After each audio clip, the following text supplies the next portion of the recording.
가장 권위 있는 예술상 중에 하나를 들라면 1917년 언론인 풀리처의 위원으로 제정된 풀리처상을 꼽을 수 있을 것입니다. 현재 21개 분야에서 탁월한 영향력을 나타내거나 기여한 사람들을 대상으로 이 상들이 수여가 되고 있습니다. 그런데 그 중에 이 세상의 모든 기자들이 가장 선망하고 명예롭게 여기는 사진 보도상이 있습니다. 사진 한 장으로 이 상의 수여를 결정하는 만큼 그 사진 속에 무엇을 담느냐라고 하는 것이 매우 중요합니다. 사진 한 장이 그 시대상을 말해줄 뿐만 아니라 인생의 깊은 의미까지 전달해 줄 수 있어야 하는 것입니다. 90여 년 전통을 이어오는 이 상의 내용을 살펴보면 수상작으로 채택된 그 사진 작품들을 분석해 볼 때 한 가지 흥미로운 사실이 드러난다는 것입니다. 거의 다가 인생의 불행과 비극을 다루고 있다는 것입니다. 기쁨을 주제로 한 사진은 눈을 씻고 찾아보려고 해도 발견할 수가 없을 만큼 인생의 거의 부정적인 면이 부각이 되고 있다는 것입니다. 단 한 번 넘치는 기쁨이라는 주제로 이 상을 받은 작품이 있습니다. 베트남 전쟁의 포로가 되어서 갖은 고문을 당하고 감금 생활을 하다 극적으로 풀려난 로버트 스톰이라는 이 군인이 가족들과 재회하는 그 환희에 찬 장면을 찍은 사진입니다.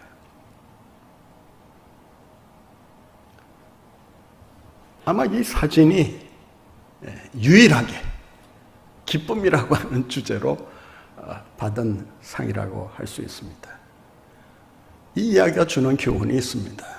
이 세상에는 기뻐할 일보다는 슬퍼하고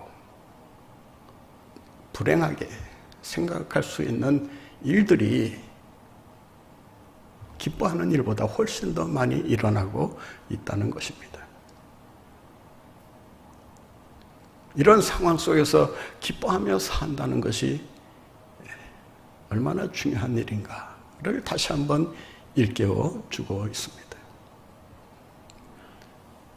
코로나 바이러스 사태가 장기화되면서 한 가지 우려할 만한 일들이 일어나고 있습니다.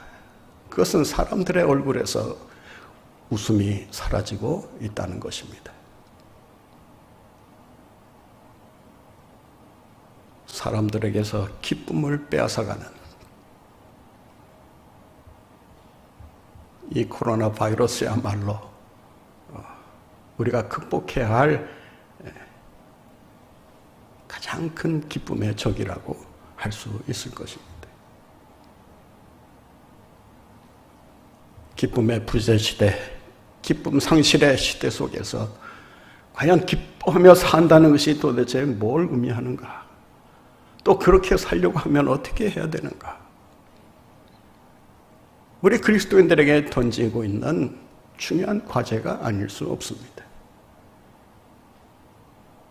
세상 사람들은 우리 믿는 사람들을 향해서 이런 요구를 하고 있습니다. 이런 상황 속에서 과연 기뻐하는 삶이 무엇인가를 우리에게 좀 보여달라.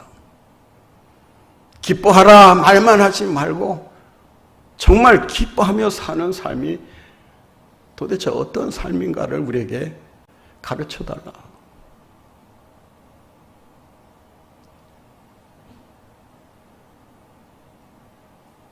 여러분들은 여러분의 삶 속에서 과연 하나님이 주신 기쁨을 어떤 식으로 표현하고 있고 그 기쁨을 보여주며 살아가고 계십니까? 세상 사람들에게 기뻐하라 하면 요즘 같아서는 아마 이런 핀잔이 바로 돌아올 것입니다. 기뻐하라니 도대체 무슨 소리냐? 이 판국에 기뻐할 일이 있어야 기뻐하는 것이지 도대체 무엇 때문에 기뻐해야 되는가? 정신 나간 소리 하지 말라는 식으로 일축해 버릴지도 모를 것입니다.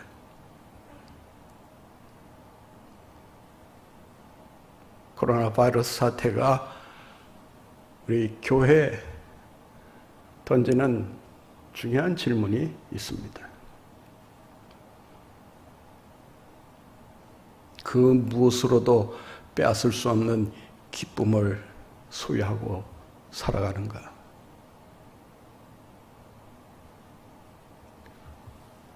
왜 기뻐하며 살아가야 되느냐? 그 이유는 분명합니다. 그리스도인의 존재 양식이기 때문에 그렇습니다. 어쩌면 그리스도인의 정체성과 긴밀히 연결되어 있다라고 할 수 있습니다. 그리스도인이 누구냐? 그리스도인이 이 세상을 어떻게 살아가야 되느냐? 기뻐하는 일이다. 그리스도인이 누구냐? 기뻐하는 존재다.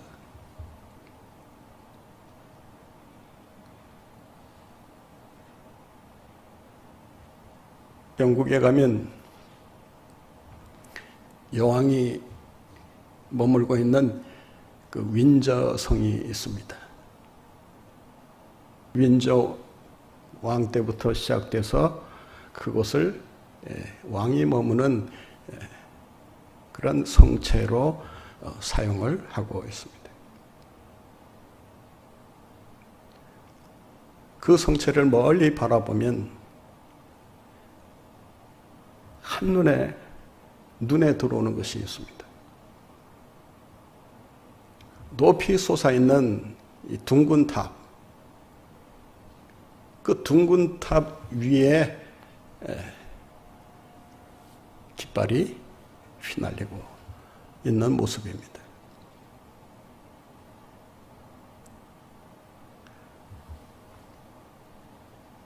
깃발이 어떤 깃발이 휘날리고 있느냐?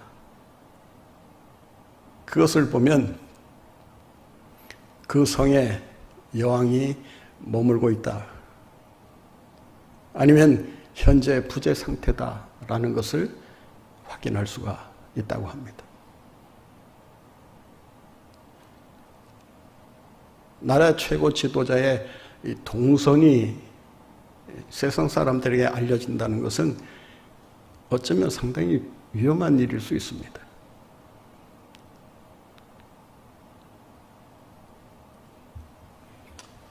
여러분, 어떻게 그것을 알아볼 수 있는지 아십니까? 정답을 말씀드리는 분에게는 제가 초콜릿을 하나 선물로 드리도록 하겠습니다. 그 둥근 탑 위에 걸려있는 깃발이 어떤 깃발이냐?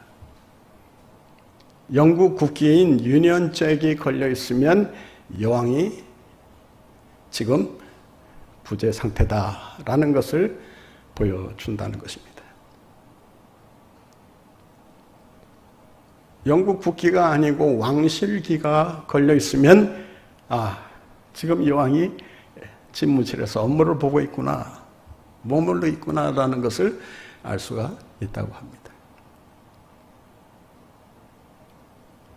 깃발 하나로 여왕이 머무는지 떠나 있는지를 알 수 있는 것처럼 우리가 진정 그리스도인이냐 아니냐를 보여주는 분명한 증거가 있습니다.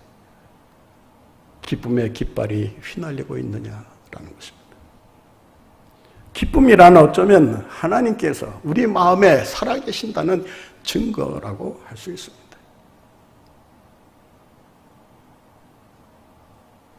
좀 더 정확히 말씀드리면 기뻐하고 사느냐 그렇지 않느냐에 따라서 여러분의 믿음이 살아있느냐 죽어 있느냐를 보여준다는 것입니다. 깃발이 내려져 있다면 하나님과의 관계가 그렇게 원하지 않다는 사실을 우리에게 증거하고 있는 것입니다. 왜냐하면 기쁨이란 하나님과의 관계 속에서 주어지는 하나님의 특별한 선물이기 때문입니다. 조이라고 하는 그 책을 보면 이 기쁨을 선택하기라는 책인데 거기에 보면 그리스도인을 가리켜서 기뻐하는 삶을 사는 사람들이라고 그 정체성을 밝혀주고 있습니다.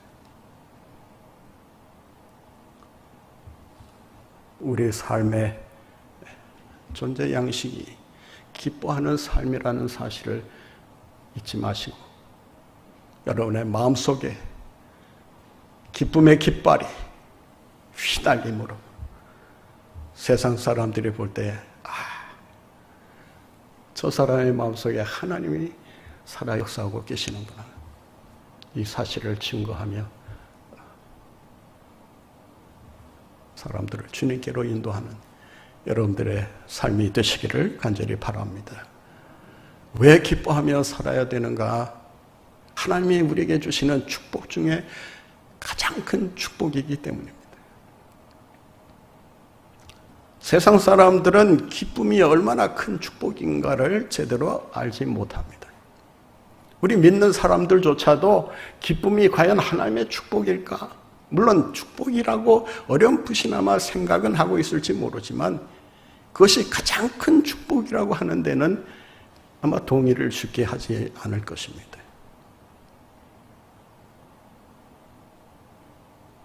사람들은 행복을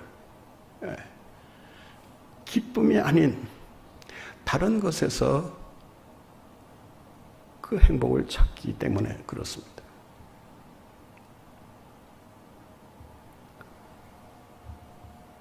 이 기쁨이 왜 가장 큰 축복인가?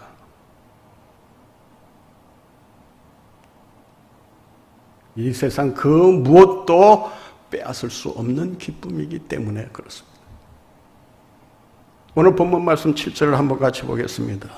본문에 보면 이런 말씀이 기록되어 있습니다. 주께서 내 마음에 두신 기쁨은 그들의 곡식과 새 포도주가 풍성할 때보다 더하니이다. 여러분, 새 포도주와 곡식이 풍성할 때 가장 기뻐하는 자가 누굴까요? 그 열매를 위해 열심히 일한 농부가 그 순간 가장 기뻐할 거 아니겠습니까?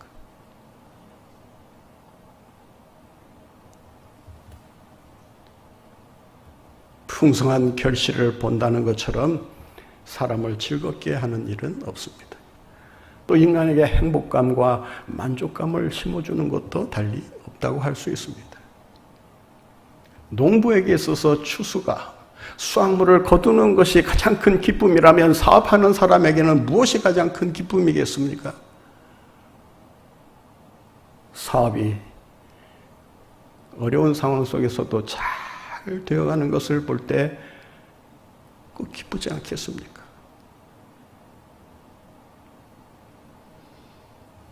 합격을 바라는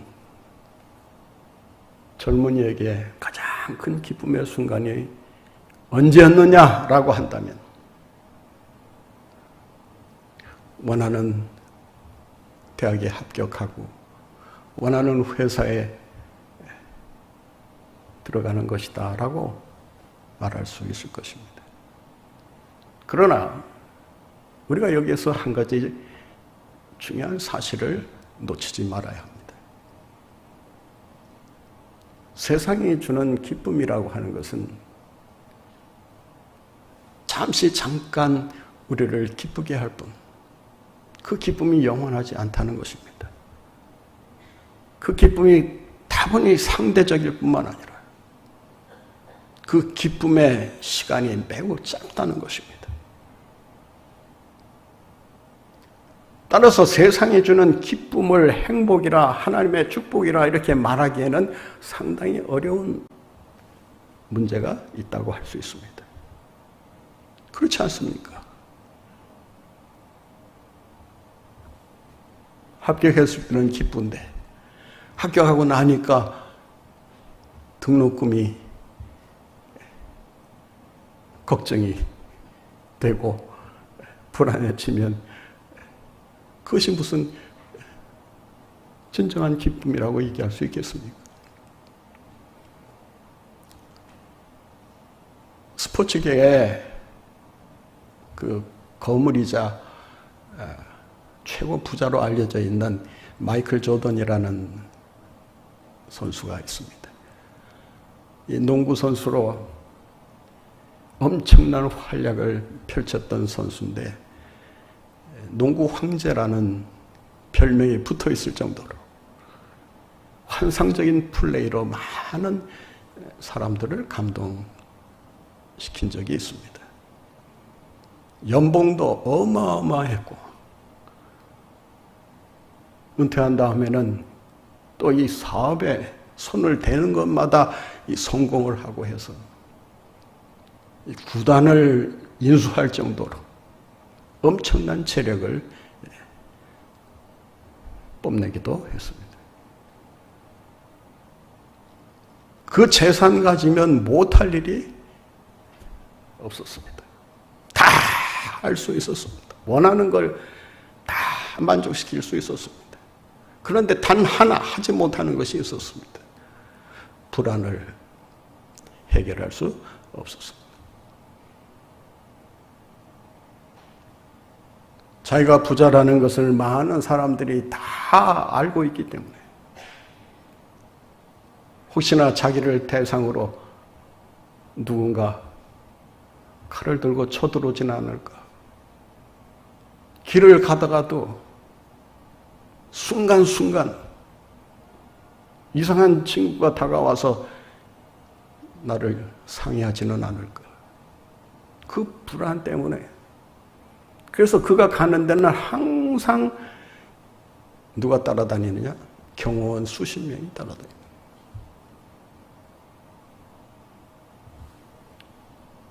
마음에 평안이 없는 거예요. 기쁨이 없는 거예요.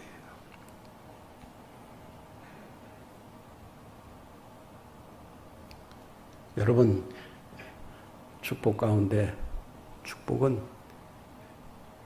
그 무엇으로도 빼앗기지 않는 기쁨이 가장 큰 축복인 줄 믿으시기 바랍니다. 우리의 주님은 우리에게 이 세상이 빼앗을 수 없는 기쁨을 우리에게 주신다고 약속하고 계십니다.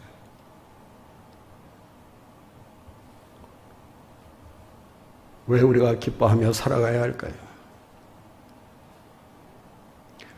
주님이 우리의 삶을 안전히 보호해 주시기 때문입니다. 아무도 감동하는 분이 안 계시는데 우리 하나님이 여러분의 전 삶을 보호해 주시는 줄로 믿습니다. 오늘 본문 말씀을 한번 같이 보겠습니다. 8절입니다.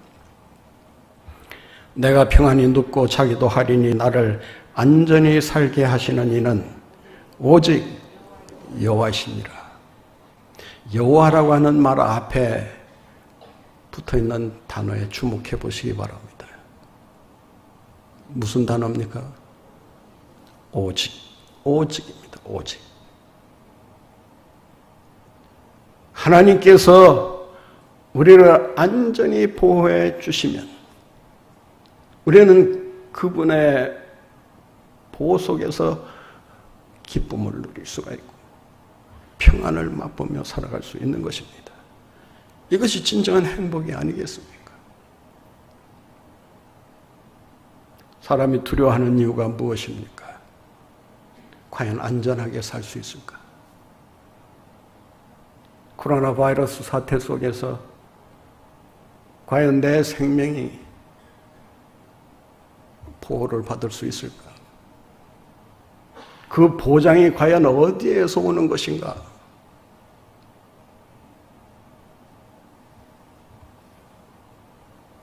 여러분의 인생을 책임지시는 분이 계십니다. 그분께 모든 것을 맡기시는 여러분들이 되시기를 바랍니다. 본문 5절을 한번 보세요.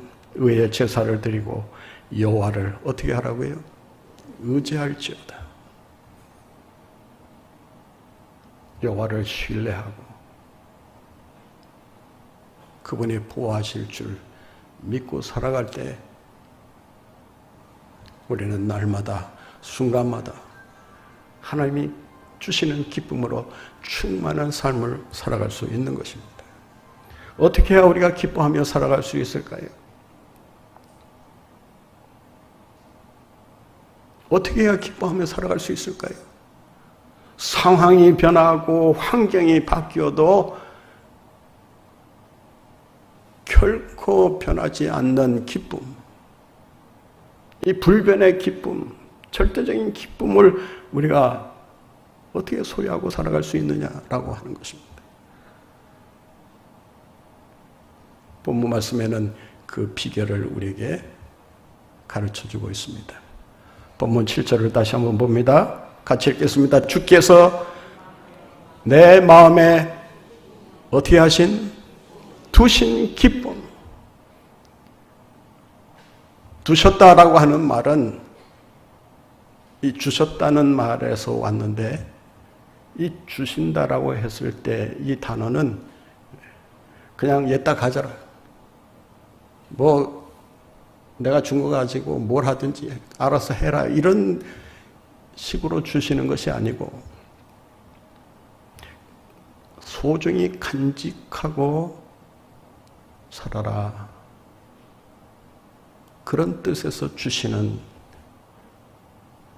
축복의 선물이라는 것입니다.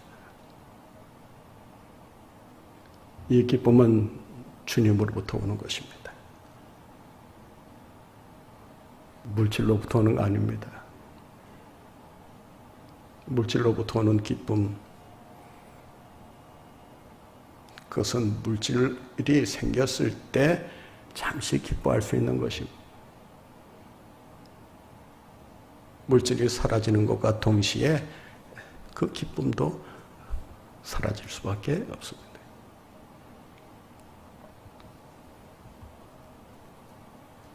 주님이 주시는 기쁨, 이 기쁨이 우리에게 있어야 합니다. 상황이 점점 어려워지고 고통스러워질 때 그 상황을 극복할 수 있는 힘을 우리가 어디에서 얻을 수 있는 것입니까?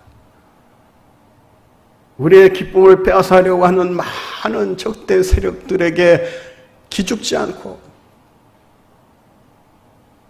오히려 그 세력을 이기고 승리할 수 있는 비결이 어디에 있는 것입니까?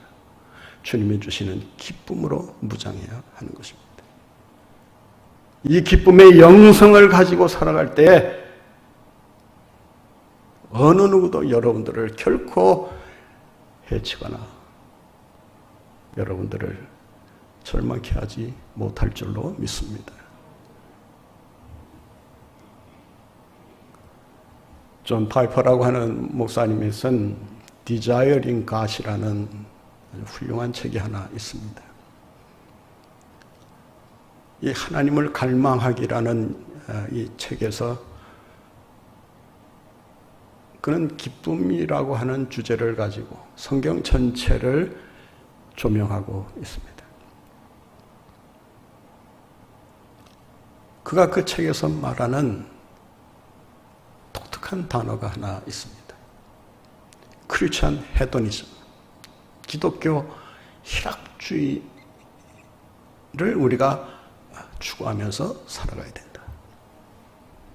이 세상을 이기기 위해서는 금욕주의만 가지고는 안 된다. 지금까지 기독교는 금욕주의라고 하는 것을 무기로 세상과 싸우면서 지금까지 왔다. 그러나 이 세상은 더 이상 금욕주의가 통하지 않는 그런 세상이 되고 말았다. 기독교가 가지고 있는 가장 강력한 무기,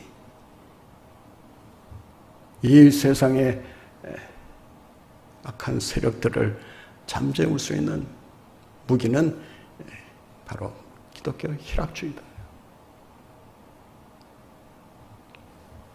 주님이 주시는 희락, 이 기쁨으로 충만할 때 날마다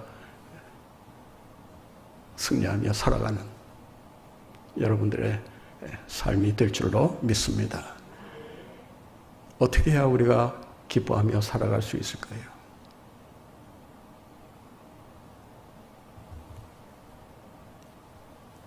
하나님이 보호하신다는, 하나님이 합력하여 선을 이루어 주신다는 믿음이 있어야 합니다.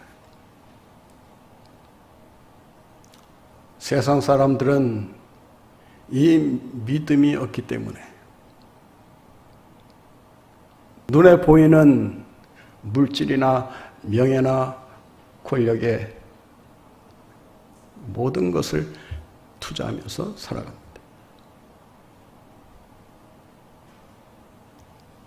그러나 세상 사람들이 추구하는 그 기쁨이라고 하는 것은 그리 오래가지 않는다는 것입니다. 또 그 기쁨이 변질될 위험성이 다분히 있다는 것입니다. 자기 욕망에서 나오는 그 욕망을 충족하기 위한 기쁨이기 때문에 그 기쁨 가지고는 결코 이 세상과 싸워 승리할 수가 없습니다. 코로나 바이러스와 싸워 승리하려면 주님이 이 모든 사태를 제거해 주실 수 있다는 이 믿음을 가지고 있어야 합니다. 오늘 본문 말씀에 보면 6절에 세상 사람들이 이렇게 말합니다. 여러 사람의 말이 우리에게 선을 보일 자 누구뇨? 하오니 여호와여 주의 얼굴을 들어 우리에게 비추소서. 세상 사람들이 점점 상황이 악화되고 자신들의 힘으로 감당할 수 없는 고통의 시간들이 계속되는 것을 바라보면서 예수 믿는 사람들에게 이렇게 질문을 한다는 것입니다. 우리에게 선을 보일 자 누구냐? 이 말을 영적으로 뒤집어 보면 이런 뜻이 됩니다.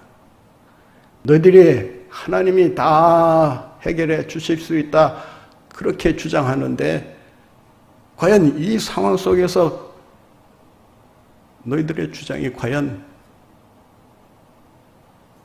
확실한가?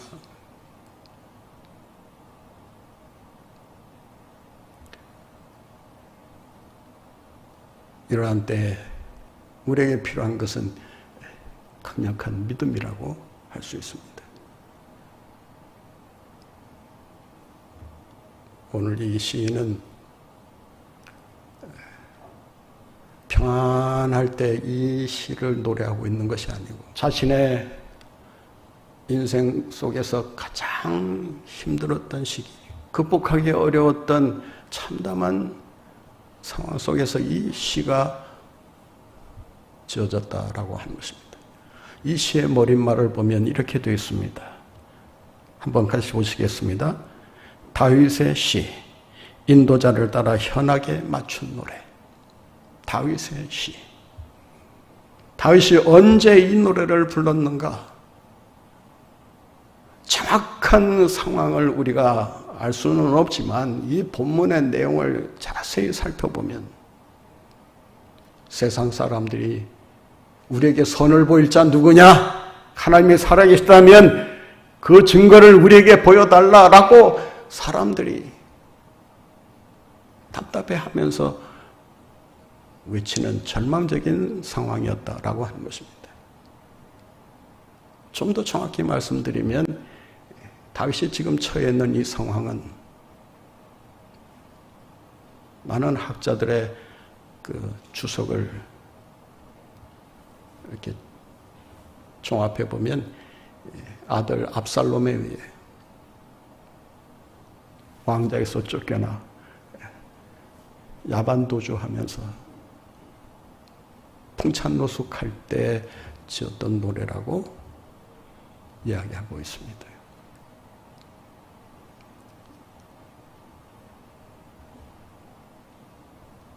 자기 자식으로부터 배신을 당하고 아들의 반역으로 온갖 수모와 절망적인 일을 겪어야 했던 다윗의 심정이 어떠했겠습니까? 그런데 그는 그런 상황에도 불구하고 하나님이 나를 지켜주실 것이라는 확신과 믿음을 가지고 있었던 것입니다. 상황이 어려울수록 일이 뜻대로 풀리지 않을수록 우리가 가져야 할 것은 하나님에 대한 믿음입니다. 이 믿음으로 승리하시는 여러분들 모두가 되시기를 바랍니다. 어떻게 해야 우리가 날마다 기뻐하며 살아갈 수 있을까요?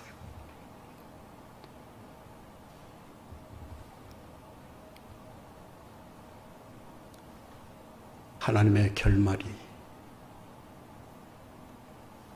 가장 아름답다는 사실을 기대해야 합니다.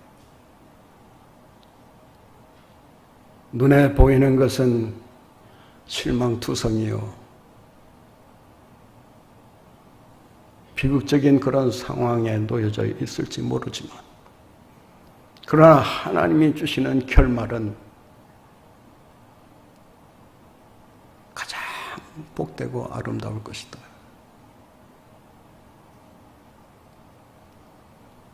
코로나 바이러스 사태로 우리가 매우 힘들어하는 그런 시간을 지나고 있습니다.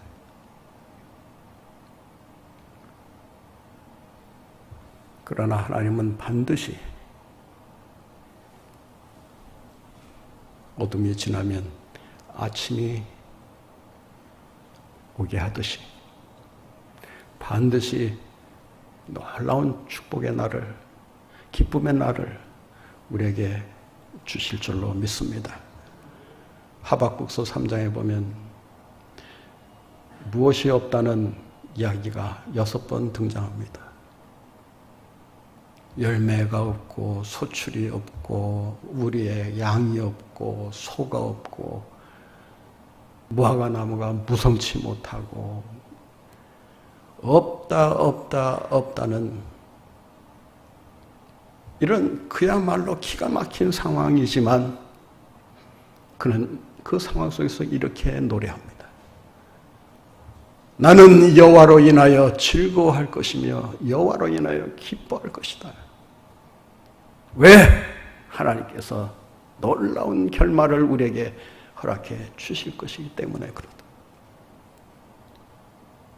사랑하는 성도 여러분, 하나님이 주시는 기쁨이 충만하게 그 기쁨으로 이 코로나 바이러스라는 이 어둠의 현실을 뚫고 승리의 삶을 살아가시는 여러분들 모두가 되시기를 간절히 바랍니다.